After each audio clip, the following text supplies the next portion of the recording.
We are back for not the first group race of the Caulfield card, but the second group race of the Caulfield card. Sure. And it is Group 2 Zipping Classic. And wow, geez, they've all come out for this one. The whole 9 of them. So we'll have a look at the market.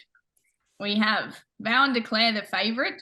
Luncey's there as well. Desert Icon, Sound, and Cucaracha under the $10 mark. Jack, give us a speed. Desert Icon and Cucaracha, I think, will roll forward. Persan and Luncey's get beautiful runs from the good draws. Vow and Declare thereabouts. Dark Dream, maybe third back the fence, I think. Sound, Chapada, then Great House. Cuddling Luncey's.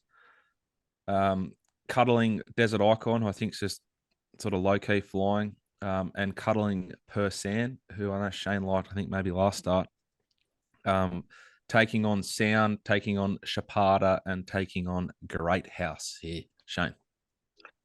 Jack, I think there's a added bonus to the beaten connections here. They get a free float trip to the Living Legends if they retire after they run. Goodness me, this is an afterthought if I've ever seen it. Full negative credit to the scheduling of this race. Full negative credit to the scheduling. This is an embarrassing race for a Group 2. You can tell that I'm upbeat about this race. Luncey's will probably win.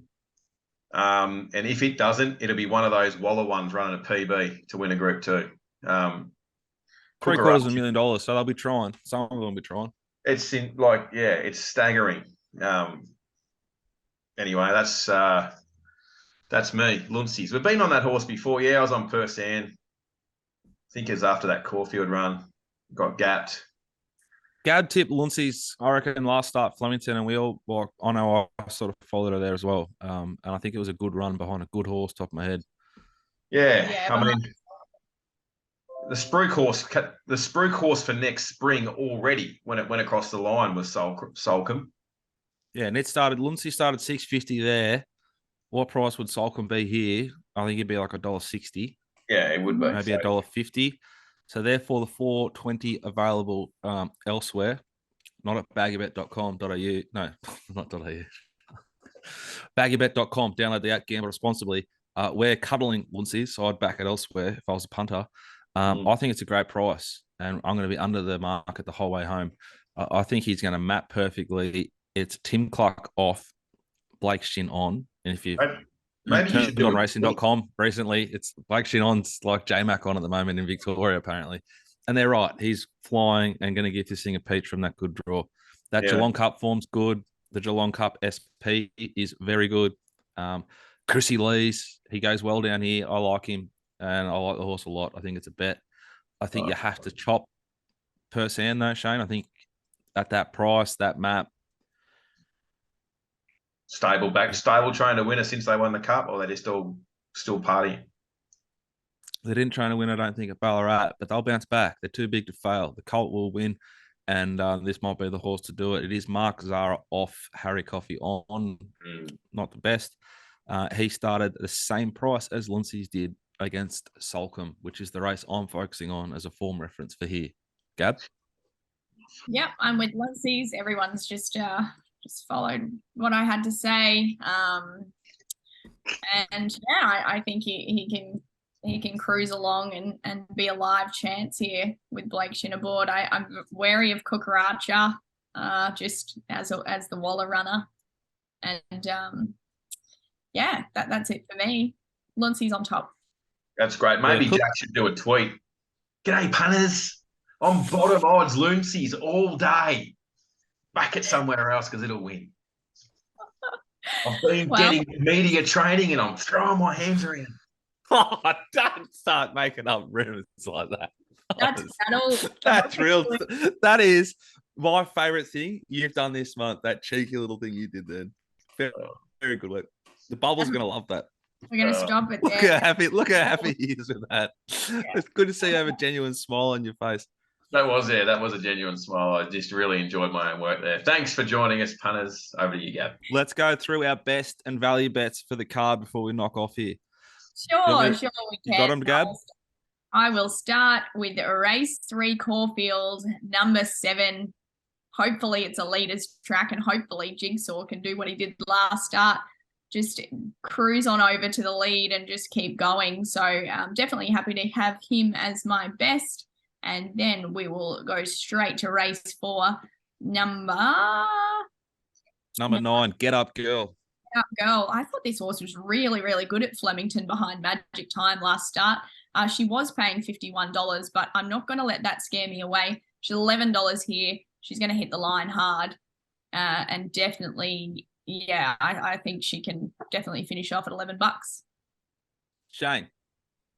Yes, my best is in race 5, Norwegian Bliss. Followed this one a little bit. I think Scurry might have found this one day, and have followed it through its grades. Sorry. I still think of it. It'll control the speed from gate 2. Literary Magnate, obviously the danger. I do think, and it was probably a little bit stiff the other day. I do think Norwegian Bliss though does control the tempo with Blake on, and it'll show him a clean pair of heels. There's no spoil at the price there, but they did go up through a little. Well, there's been a scratching, but anyway, it's no spoil at the price, but I think it can lead and get the job done. Race 3, I noticed Gab made Jigsaw the best. I've gone against it actually. I think it's fair enough. It's a speed horse, but it's a speed race. Drew gate 1 last time when it was able to punch through and lead and win. I like Bruckner here at the price. It's not really a value bet price, but for someone looking to bet each way, but at $5.50, I think it's a bet. I thought it progressed through its grade really well last time before its grand final there behind Home Affairs in the Coolmore, I think it was it? Yep. Which is a little while ago now, obviously, but couple of trials good, and you expect these horses to be pretty sharp. First up off a spell, you'd be a little bit wary what they did second up, but certainly first up fresh. Anything near its previous form, I think it's got a bit of class about it. If it can reproduce that, it'll be the one getting over the top of them late. If there's a bit of speed inside Jigsaw and they do hook along, which you sort of anticipate they will. So I'm happy to be with Bruckner there. But I would not be surprised if Jigsaw does burn them off though. But it's going to be a fast race the way I've mapped it. I think it's going to be suicidal. Race 6, the 6 Keats, my best bet. Please God.